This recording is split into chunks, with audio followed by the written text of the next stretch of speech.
Eto na at lumalagapak na nga. Eto na ang minor niya ngayon.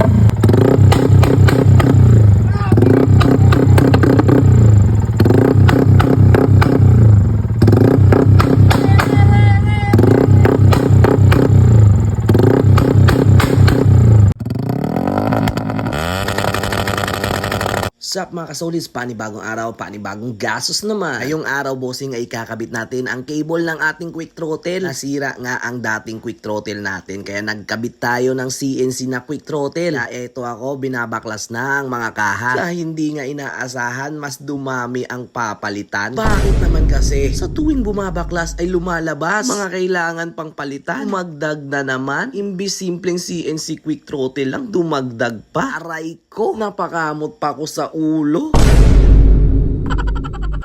After nga naming mabaklas ay tinesting nga namin itong paanda rin at ito ang nangyari.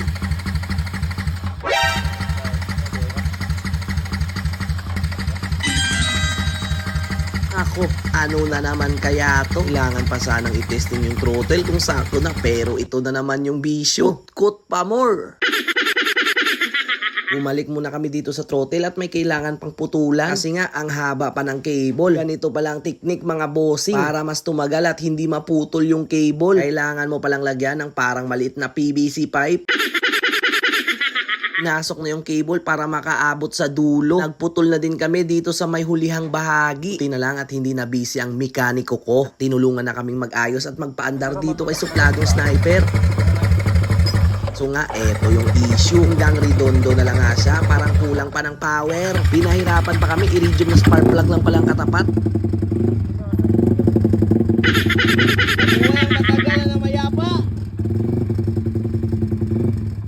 Ang dahil sa'yo, CNC throttle, nalaman na sira ang spark plug hanggang naabot na sa pagtono ng motor. Kaya eto at tinuno na pati yung idle niya.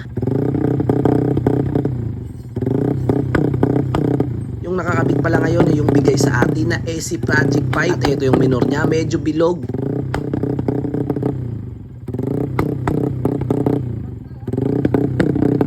Kaya after niyan, para mas maganda ang lagapak, nagpalit na tayo ng titanium na NLK. Dahil nga sa kakapalit ng tabucho, eto at nawala pa ang GR5 titanium na bolts. Ano ba naman yan? Tiis muna tayo sa stainless.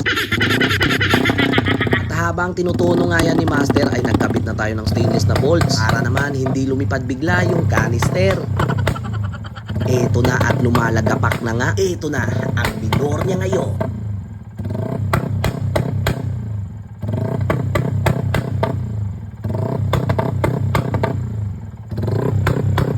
Mas maganda siguro nito pag gabi para kitang kita yung backfire ng minor. Mga boss, pakinggan nyo kung pasok na ba sa inyo to.